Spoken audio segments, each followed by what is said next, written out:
ginger, I mean. Add your ginger. Okay. Ginger. Oh, ang bango niya na. And then we are going to put our, here we go. Wala na pong leaves dyan, puro stalks na lang siya. Aadobohin po natin, masarap din yan. At para hindi masayang, diba, lalagyan natin mamaya ng konting tubig. Just add a little water. And then, ngayon, hinahalo-halo ko na po. Mamaya, wag na natin haluin when we put our vinegar and soy sauce. Yan, nilagyan ko na po ng konting water, soy sauce, and fish sauce. Kung gusto mo, lagyan mo pa ng oyster sauce. Lahat na ng sauce. Okay, hinalo-halo ko na po yan. And then now, we're going to put our vinegar. Wag mo nang haluin pagkatapos po. Ulam!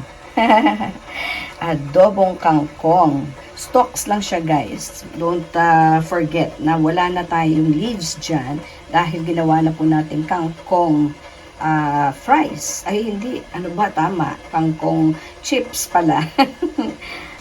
Okay, meron tayong boiled rice. Boiled rice, sinaing. Naman po. Okay, whole day na yan na macaroni soup. And boiled potatoes and saging. Yan lang po ang ating pagkain nitong 3 araw. O 3 araw po na tinatawag po nating Triduum. Triduum nga po. Iyon, Paschal Triduum. So, survive na tayo niyan, no?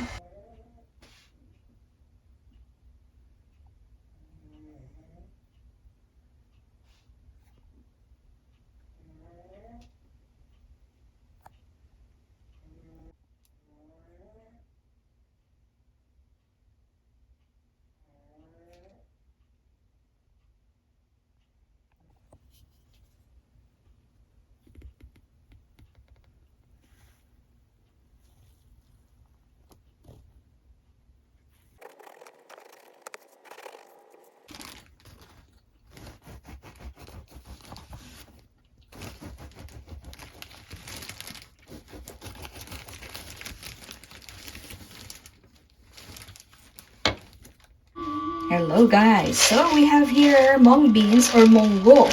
So it's our first time to sprout our mung beans, and it's very easy to do it. Okay, so konti lang po, hindi ito puno. Ang liit-liit lang actually. So we have, because this will sprout, diba? And when they sprout, syempre dadami yan. So mapupuno ito at baka kulang pa nga po ito. So, ito yung sa first batch ko. Titingnan natin. And then, ito, isusunod ko siya. Hindi natin siya gagawin together. Kasi, ang purpose is to have a fresh source every day. So, gagawin natin siya gradual para bukas may iha-harvest ka. The following day may iha-harvest. Actually, the best day to harvest is on the 4th day. So, ito po yung gagawin natin. Babawasan natin siya, baka mamaya sobra-sobra na ito, no? And then, we're going to wash this. Kasi alam niyo po, yung mung beans or the munggo is a very low calorie and at the same time, very nutrient-dense food. So, grabe siya sa dietary fibers, which supports digestion and helps maintain healthy cholesterol levels. They are also gluten-free and easily digestible. The sprouted mung beans are rich in B-complex vitamins, including folate, B9, thiamine, B1, riboflavin, B2, pyridoxine, B6, and niacin, B3. And pantothenic acid, B5. Lahat-lahat na yata ng mga B vitamins nandiyan na, which are essential for energy, metabolism, and DNA synthesis. So, saan ka pa? So, dali na po at hugasan natin siya. Okay, in addition pa pala, yung mung bean sprouts provide vitamin K, important for blood clotting and bone health. My goodness, grabe din siya sa vitamin C. With about 13 mg per 100 grams. So, 22%. Grabe, no? Which boosts immunity and acts as an antioxidant. So, dali na. Hugasan na po natin ito. Okay, let's go and wash this now. Lalagay po natin siya dito. Okay. Hugasan natin siya bago natin siya Okay. Ayan. Ayan. So, hinuhugasan po natin. Ito. Okay. Okay, hugasan ko pa siya one more time. And then, ang gagawin natin, we will just put this in the container for overnight. Overnight. Tapos, every day, didiligin natin siya twice a day. Alright. Ayan na po. Ayan na siya, no? Tutubigan natin siya and let it stay there overnight. At itatago natin siya. Tatakpan natin siya ng towel. Okay.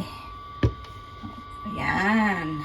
Ayan, takpan pa natin siya kasi gusto niya ng madilim. Okay, so binalikan na po natin. Second day. Okay. We soak this for 24 hours. Soaking for 24 hours.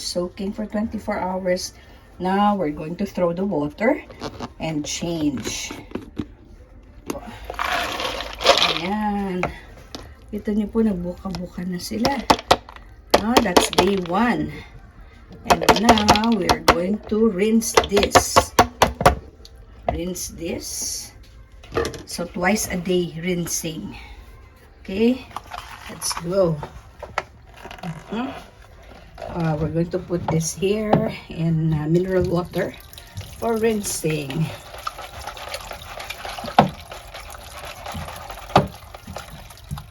Okay, since there are holes here, so we can throw the water right away. Okay, rinse again.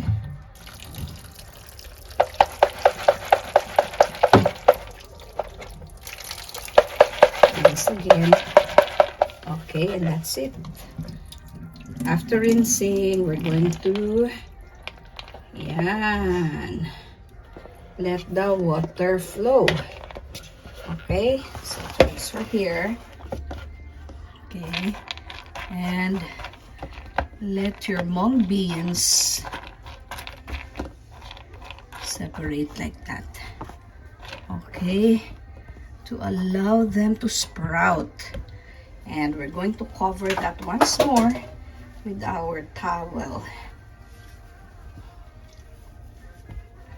Okay, towel. And one more here. One more towel. Okay, let it stay. As I said, twice a day we're going to rinse, right?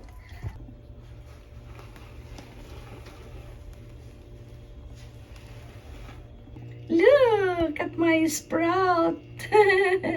Look at them. Cute. Ayan na siya. Oh, yay. Oo, same day. Pero pag ano ko lang next rinsing. So, ayan. Bukas ready na yan. Okay, mag-harvest na tayo, guys. It's day 4.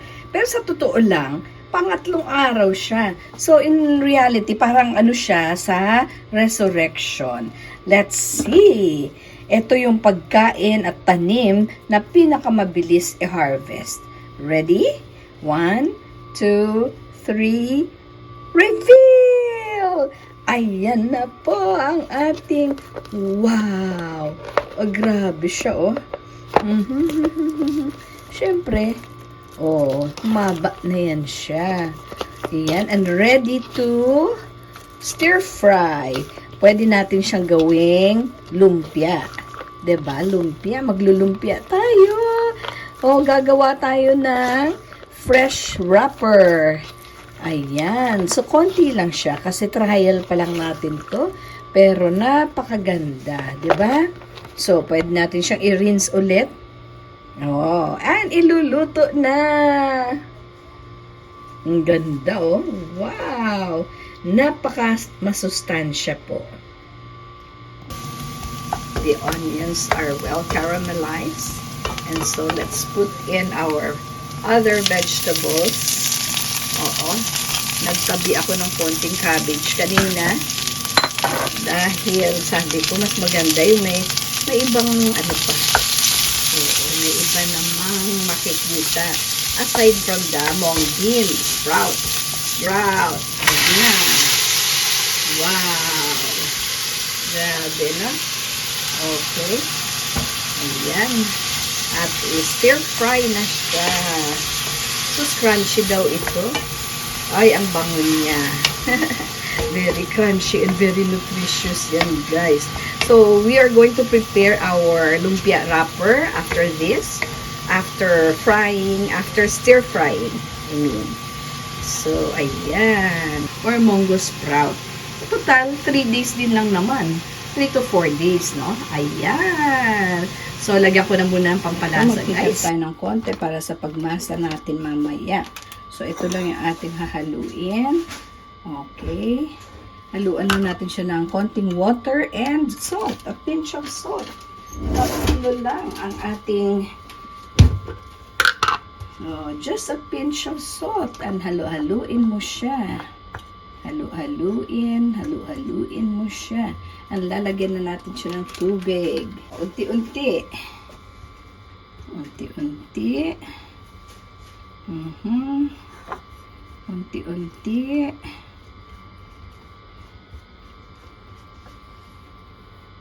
Unti-unti. Para hindi mabigla. Para ano na nga siya eh. Oo. Mabasa na nga siya eh. Oh. Okay. Ayan. If it's runny, pwede din naman siya. Kaso iba yung medyo ano natin yung butter.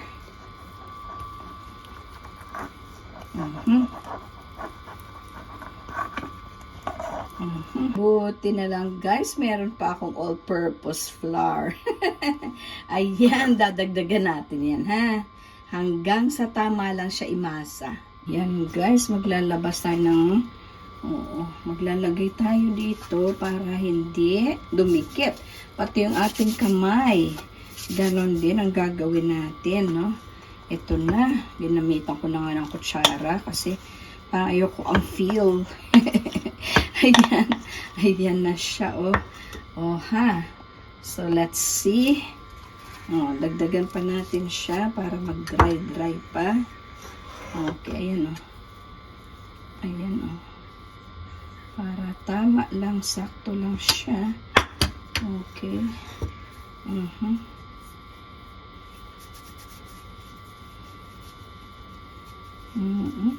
Ang ating lump of dough. Yan. At gagawa tayo ng ating sariling, ayan, madikit pa eh. Madikit pa siya eh.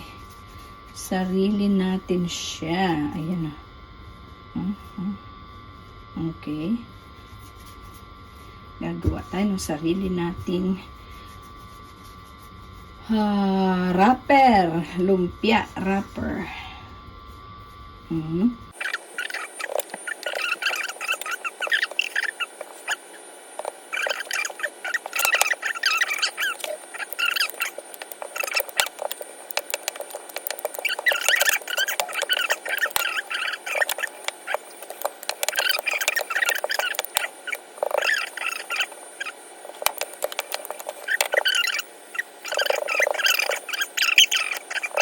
Ayan na lang, guys, yung ating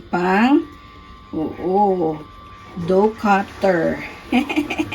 Ayan yung ating dough cutter. Diba? Cover ng diba? Circle na siya. Circle na siya, guys. Ayan. Okay. So, meron ka ng isa. Lagyan mo yan ng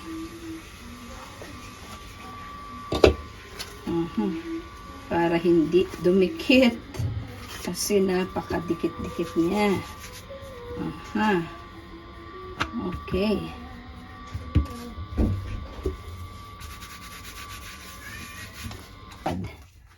Ayan o. Okay.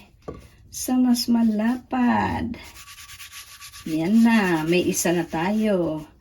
Okay. So we made about 4. 1, 2, 3, and 4. Alright. So let's put the fillings. And then let's do this.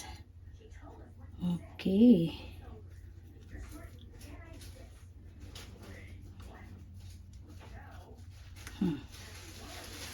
Yun na nga, no?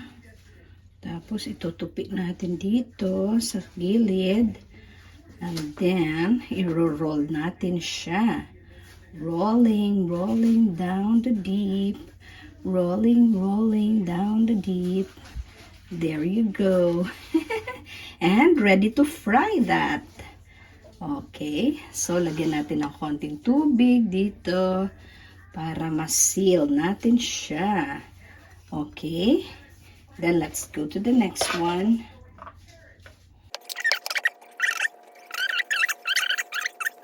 Okay. I-transfer muna natin tong dalawa dito. Tsaka dito. At gagawa pa tayo ng iba pa. Alright. So, ayan. Habang iniinit na natin yung ating oil. Kasi kailangan ng oil natin ay mainit na mainit. At i-deep fry natin ito. Yes. Ang tawag natin dito ay sa local ano natin, 'di ba? Ano nga ba ang tawag natin diyan? Toge. Lumpiang toge. Pero very ano siya, guys, very nutritious. Oh, isi-seal natin 'yan. Okay, last na ito, 4 lang yung aking kayang gawin. At anyway, ako lang din naman ang kakain. Oh, ha. Yeah, there you go.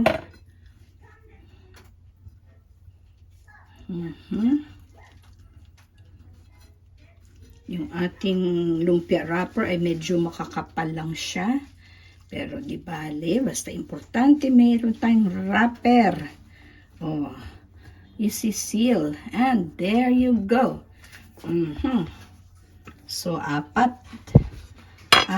dapat. 4 dapat. Ayan na. Okay ha. Sige, let's transfer.